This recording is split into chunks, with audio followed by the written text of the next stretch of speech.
Hello, Sebastian. It's a pleasure to see you here and that you are willing to join us for this 40th year anniversary of Intact Academy.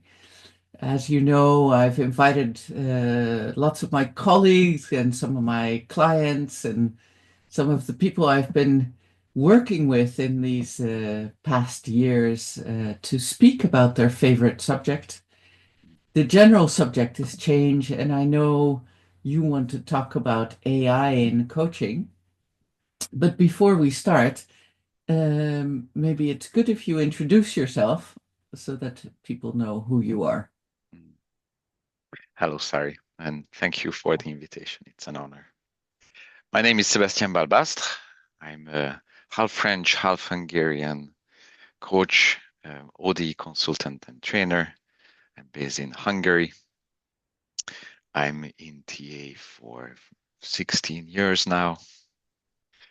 Um, I was originally an IT guy, a little bit interested in communication and coaching, and then I became a coaching and trainer guy, a little bit interested in IT.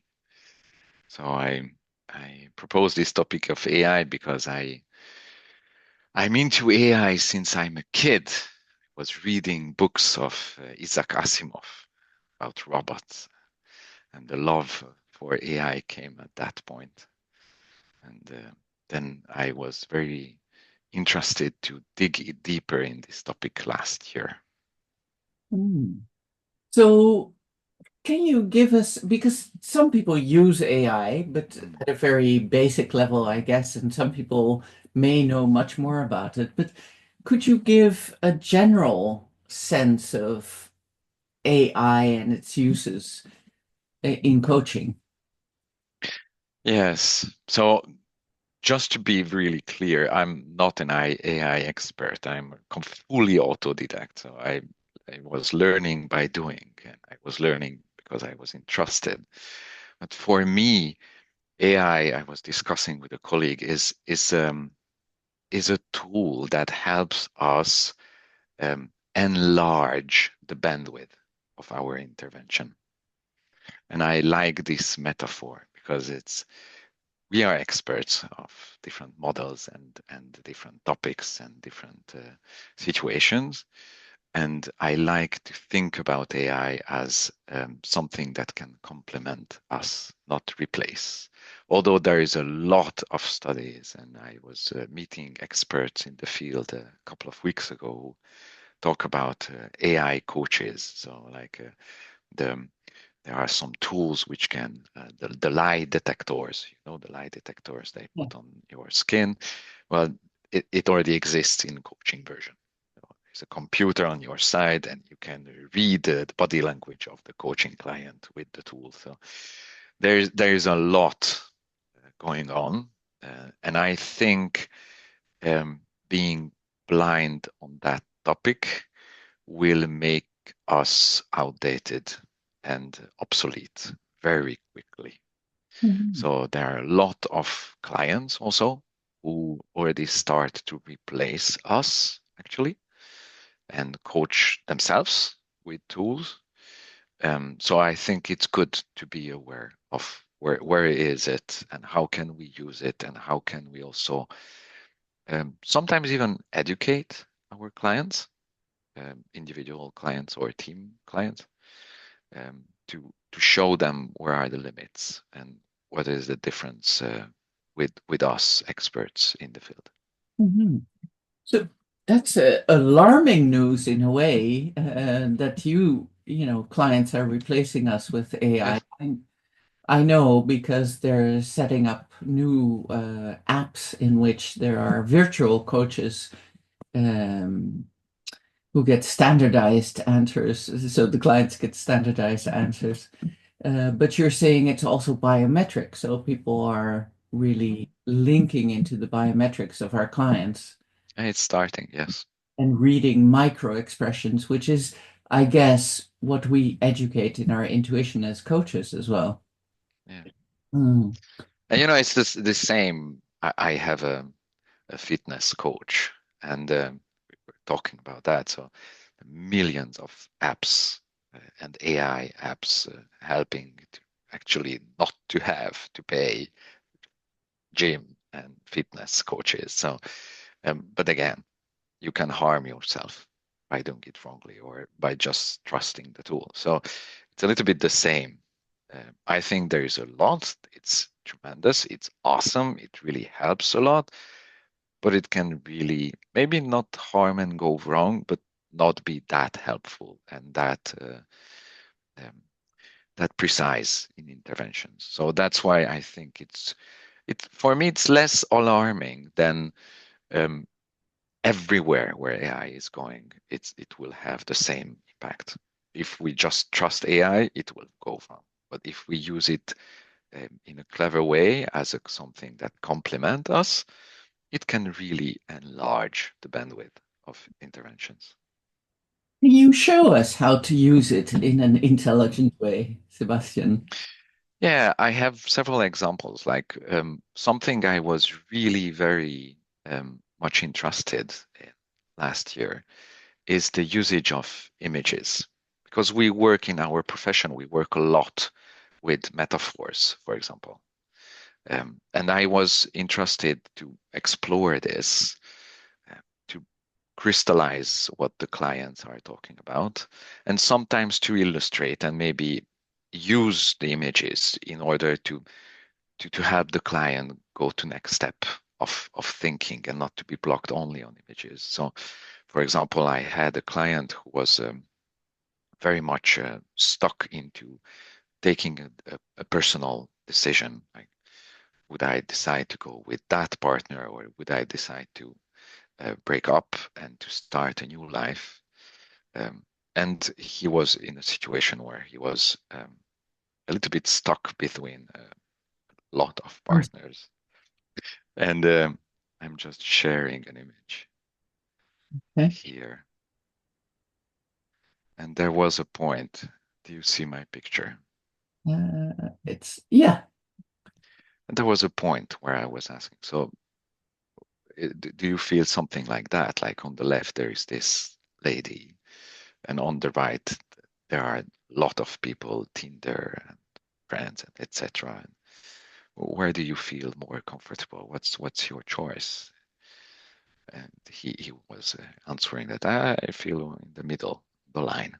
Mhm. It's hard to choose. So sometimes it helps me during the sessions, and I'm just listening to the client, and I'm literally typing his words in the tool and asking an illustration, and then asking back, so are you thinking about that? And sometimes they say no, sometimes they say yes, sometimes it helps, sometimes not. So like the usage of metaphor. Or I was also working with a team where I asked the team to work on what the values that they not the mission vision type of topics, but more this top management team. What what do they think they are good in together, like a team, like that specific team? And then I asked them to illustrate it with different uh, animals. And then I asked them to draw a hybrid animal that would represent that team. And again, they were doing the presentation to each other. And during that work, I again prompted the words and created their own hybrid animal. I showed it on the TV. Oh, that's beautiful. And then they were so impressed. They asked the picture and they took it to represent their management team. So, long story short, it's the idea of sometimes helping people to um, uh, make their metaphor appear. Mhm. Just think they have it in their mind, but then it can disappear. Mhm. So sometimes it does help during sessions, or I have a different approach. Sometimes it's for session preparations. Like I was in a negotiation with a client. I was already delivering a lot of training sessions to that client. It's a big Hungarian company in constructions, and they asked me a lot of time management trainings. And at some point, but then it stopped. And at some point, I contacted again the manager and sent him a picture asking literally one sentence email, "Are you still feeling this?" And I sent the picture because it's their world is really messy and it's normal in their world, but we did work a lot on that. So I was just asking, so where are you? Do you need more? So that's one way I use it. Did he come back to you and ask for more? Yes, yes. It actually did trigger the Yeah. start of a discussion, and we actually did meet and we did discuss. So sometimes it's sometimes it does not help. Like your the image you choose or the image you generate is just maybe, but sometimes it does help to like go to over the threshold and to go deeper or to go more to a different discussion. Mm. So I like this. I am extremely creative here, but very bad in making it appear. So that's for me a Yeah. really awesome help to make my ideas appear Yeah. and to be drawn. And Yeah. that's why I really love it. So do you use ChatGPT for that, or do you use other? I have plenty of tools.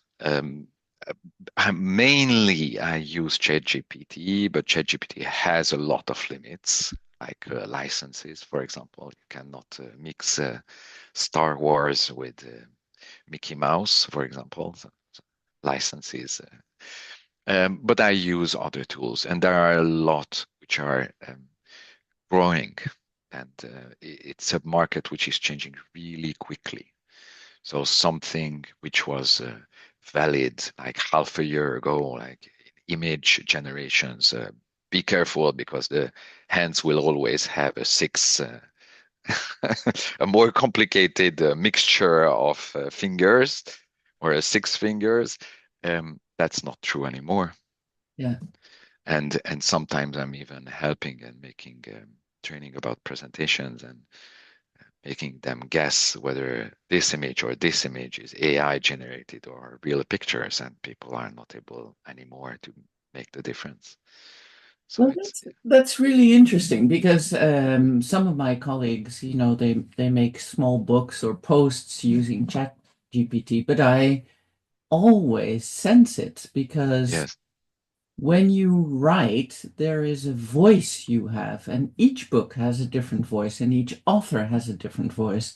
yes, So many authors, like me, we write and we speak it at the same time in our heads. And I found, because now I've done, many books and many articles, as you know, so each article almost has a different voice to it. mm, And I don't think ChatGPT has that. It translates the cognitive, but it doesn't have the same wiring of what we call ego states, like yes, feeling and thinking at the same time yes, into behavior. Uh, yes, so that yes. I think I completely agree with what you say, but I think it's also a question of how how um, how trained are you in the usage of these tools? okay.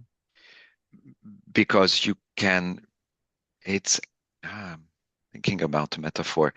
I You can drive your car, and you can drive your car. Yeah. So it's a if you prompt it really well, it can really copy. Mm. It will never be you, of course, but an easy example is you upload all your material you wrote, and it will learn your style, and then it will propose you things that which will look more like you. But again, I agree with what you say, and I don't think we should go in the direction of being replaced and being lazy. Yeah. But you said Uh, it can enlarge the bandwidth of your yes. client. Could you give some examples of that? Once I was stuck in a coaching process, and I was really in the hurry. I had a client who was in crisis, and we had very regular calls, and I needed a supervision really hard. But my supervisor was busy, um, and I needed to talk it out. I needed to think, and I needed to have my different ego states activated in order to come back to the client. And I actually made ChatGPT supervise me. And Wow. yeah, and well, of course, again, not the same. Huh? But the instruction I started with is ask me questions until I tell you I'm done with answering. And the tool asked me questions for half an hour. And that's the only thing the tool did. And that was helpful because I was alone at home, online coaching, stuck in thinking. And I got help with someone asking me questions. At that time, I was really not able to reach out to someone who could help me. So that was something which I only did that once, but it did help me at that point. Or I had a different situation where I had an ethical dilemma. And actually, I had a long theoretical discussion. That, at that point, again, it was ChatGPT, but I asked him questions about ethics. And I love the topic of ethics. So I was very much interested in what the tool could bring me. So it did help me to, in moments where I was needing for either on purpose or just because I wanted an answer quickly. So at some moments when I was stuck, it did help me, Mm. and it did help me to enlarge the thinking.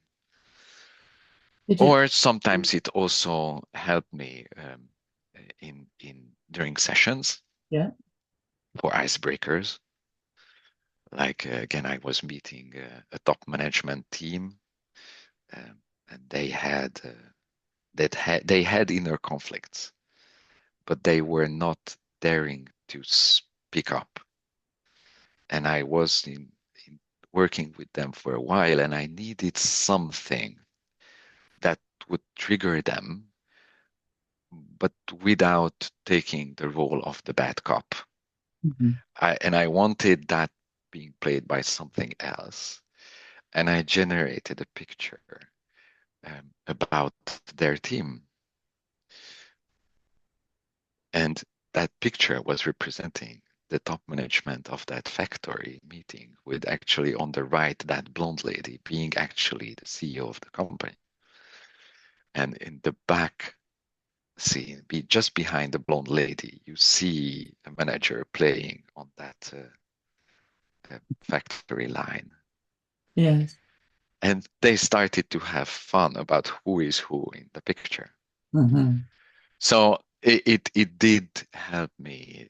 It did complete me in some situation. I did not have to say anything.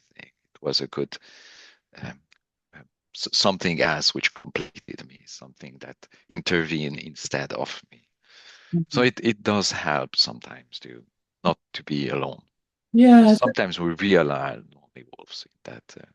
I really like your creative use of these tools. And I understood you also use it for to follow up with your clients in between sessions. So how do you do that? Yeah, so the one example was that clock where that negotiation started again. The other example, in this case, again, it was a picture. I had a client who was who lost her child. She was pregnant, and she came to coaching for a different reason. But during the coaching process, um, she was grieving. And we were not having a contract about that. We had a professional contract. But she did disappear, which made sense. But at some point, I just sent him a picture, which I generated for her. Mhm. And she was in a situation where actually it was a project she did actually alone. So she did feel even more alone. So I just sent her a picture to show her that, okay, we do not have a contract about that, but she's not alone. And we can discuss, maybe can recontract, or I can maybe direct her to someone else. So I was encouraging her to not to stay alone in that situation. Beautiful, Sebastian. Beautiful. So I can see how it would increase the bandwidth. Mm. I'm hoping that it doesn't replace us. I know. I hope you too. Because I think our profession is really a science and an art, and Yes. I can see where the cognitive part could be replaced, but I hope our heart never gets replaced by AI. Mm. Um, However, if people want to start on an AI journey with coaching, what three major tips would you give them? Complete beginners, AI. Mm. I think there is a lot on the market. There is a lot of tools growing. There is a lot of changes. I think, like for me, it's the same in training or in consultancy. I think we are a good OD consultant if we are able to coach, team coach, and train. Mhm. So it's like AI for me, it's an additional tool. It's an additional competency. Again, it's like you want to be a good trainer. It's good if you somehow master PowerPoint or presentation techniques to when you show something, it doesn't look so bad. So for me, AI is a little bit the same. So um, the same way I would encourage colleagues to work on their self-development and be under constant supervision. The same way I would recommend colleagues to start to learn and to have that as a tool, which is you always learn something new about it, and you see what's the time you can allocate to that, but it will change a lot of things, and it's good to to be trained on that and to learn and to read about that too. Not only, but about that also. So that's my first. The second is wherever you are, whatever you tested, whatever you managed, you reached to accomplish with AI is just something that you're able to do with the tool today. But next week, that same tool would be more capable, more clever, more able to answer your request. So do not give up on AI because of what you manage to obtain today. Okay. It is learning, it is developing, it's improving, and your skills also. So it's not because the first time you generate a picture with 6 fingers that the next week it will generate the same picture. Okay, Mhm. so don't give up on AI just because one experience, one maybe not so lucky or not so good experience. That's my second advice. And the third advice is play, have fun with it. That's what I appreciate with it. That's what I loved with it. So I had issues with the house because I had an invasion of ants. And I started to have discussion with ChatGPT. What can I do? Because there is a lot on internet. Um, so it's just now there's a vocal function, for example, with ChatGPT and other tools too. So sometimes you could see me drive in the traffic jam and have a discussion, a vocal discussion with ChatGPT about ethics. So Fantastic. it's just have fun with it. There is a trap of like the same way, like at the beginning of internet and at the beginning of Wikipedia or beginning of smartphones, there is a trap of trusting too much. And that's my 3+1 advice. Don't trust too much. Mm-mm. As last week, I had a friend who told me I was writing an article and I needed references, books, authors. And I asked ChatGPT and he gave me awesome references. But I needed a little bit more information about the references. And at some point, ChatGPT um, told that actually he made those references up completely. So be careful, huh? So you are still you have to keep the control, Yes. not to let AI dictate what you should do. You are in control, and the tool is here to complement you, not to replace you. So keep a wise control of how you use it. No, thank you very much, Sebi. It's been a pleasure, and you've almost convinced me to start using it. I know you like to have fun, sorry. I So do. I do. So actually, in secret, probably now, instead of doing other things, I'll start playing with yeah, ChatGPT. Thank you so much for this. And you're welcome, and all have fun with it. oh, okay, great.